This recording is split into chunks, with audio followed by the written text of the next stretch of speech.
Napoleon Bonaparte is one of the most fascinating and controversial figures in world history. A man of immense ambition, military genius, and political power, but also, ultimately, a victim of his own ego. This is the story of how a young officer from Corsica rose to dominate Europe, and how it all came crashing down. Born in 1769 on the island of Corsica, Napoleon came from a modest but noble family. He was sent to military school in mainland France, where he faced discrimination for his accent and background, but also showed early signs of brilliance. By the age of 24 during the French Revolution, he was promoted to general. His decisive victory at the Battle of Toulon gained him national attention, and he quickly became a rising star in the new French Republic. Between 1796 and 1797, Napoleon led the French army through Italy with stunning success, defeating much larger Austrian forces. These victories made him a hero in France, young, charismatic, and bold. In 1799, he staged a coup d'etat and declared himself first consul of France. By 1804, he crowned himself emperor. He reformed the government, stabilized the economy, and introduced the Napoleonic Code, a legal system that still influences laws today. From 1804 to 1810, Napoleon ruled most of Europe. His military campaigns were legendary: Austerlitz in 1805, Jena Auerstedt in 1806, and Wagram in 1809. These battles proved he was unmatched on the battlefield. He divorced his wife Josephine to marry Marie Louise of Austria, seeking a royal heir. He created puppet states across Europe and placed his family members on thrones. In 1812, Napoleon made his biggest mistake, invading Russia. He marched into the Russian Empire with over 600,000 troops, the largest army Europe had ever seen. But the Russians avoided direct battle, retreating deep into their land, burning everything behind them. By the time Napoleon reached Moscow, the city was empty and on fire. Winter came early. Starvation, freezing temperatures, and disease ravaged the French army. Less than 100,000 men made it back. Sensing weakness, other European nations united. The Sixth Coalition, Britain, Prussia, Austria, and Russia, defeated Napoleon in the Battle of Leipzig in 1813. In 1814, Paris fell. Napoleon was forced to abdicate and was exiled to the island of Elba. In 1815, Napoleon escaped Elba and returned to France. Within days, he reclaimed power without firing a single shot. Europe panicked. They formed the Seventh Coalition. It all ended at the Battle of Waterloo on June 18, 1815. Napoleon was finally defeated by the Duke of Wellington and Prussian forces. This time, he was exiled for good to the remote island of St. Helena in the South Atlantic, where he would die in 1821. He spread the principles of the French Revolution: equality before the law, secular government, and meritocracy. His military tactics are still studied today. The Napoleonic Code influenced legal systems around the world, but he also caused millions of deaths, waged endless war, and let ambition cloud his judgment. Napoleon's story is a warning. Power without limits becomes self-destruction. Even the greatest leaders can fall when they stop listening, stop learning, and start believing they can't fail. As emperor, Napoleon reformed the legal system, creating the Napoleonic Code, which influenced laws around the world. He centralized the government, improved education, and promoted meritocracy in the military and civil service. These actions made him popular among many French citizens.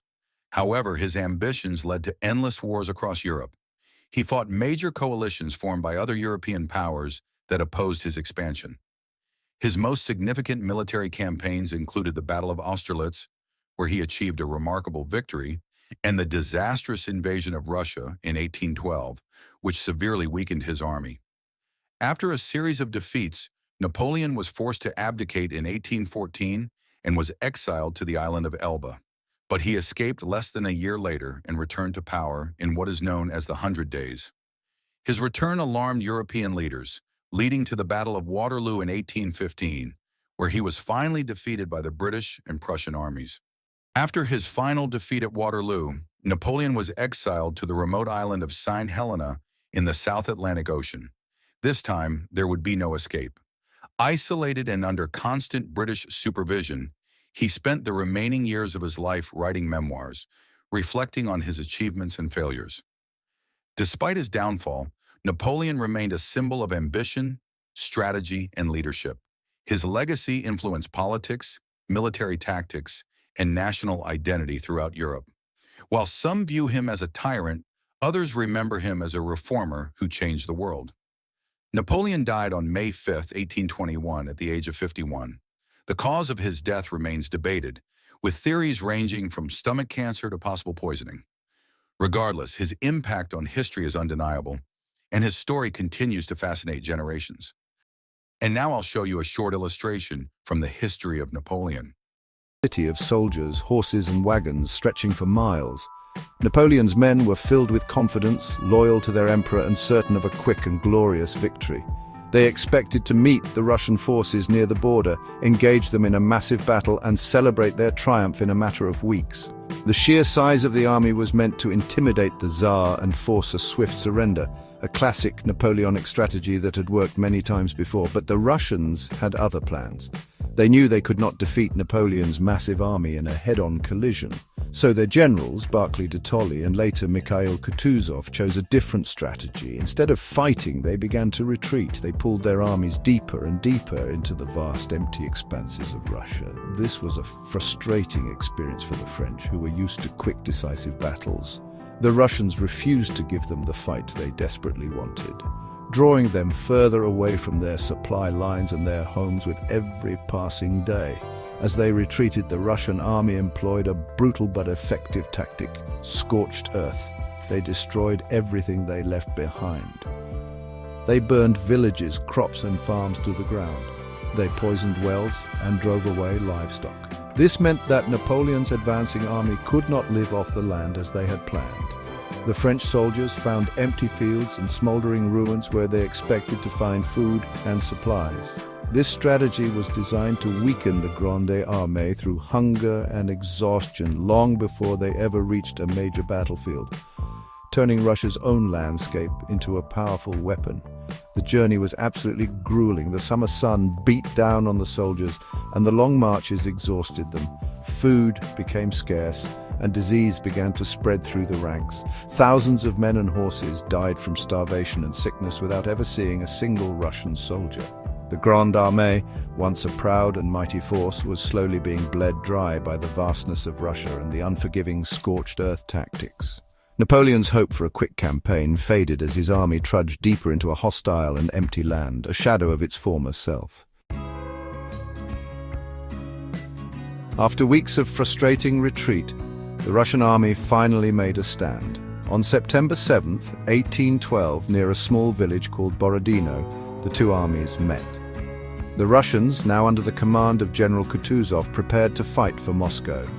What followed was one of the bloodiest single-day battles of the Napoleonic Wars. For over 12 hours, hundreds of thousands of men clashed in a brutal and horrifying struggle. The fighting was incredibly fierce, with cannons roaring and soldiers engaging in savage hand-to-hand combat. Both sides suffered immense casualties in the relentless slaughter. By the end of the day, the French had captured the main Russian positions, but at a terrible cost. They had lost around 30,000 men, including many experienced officers and generals.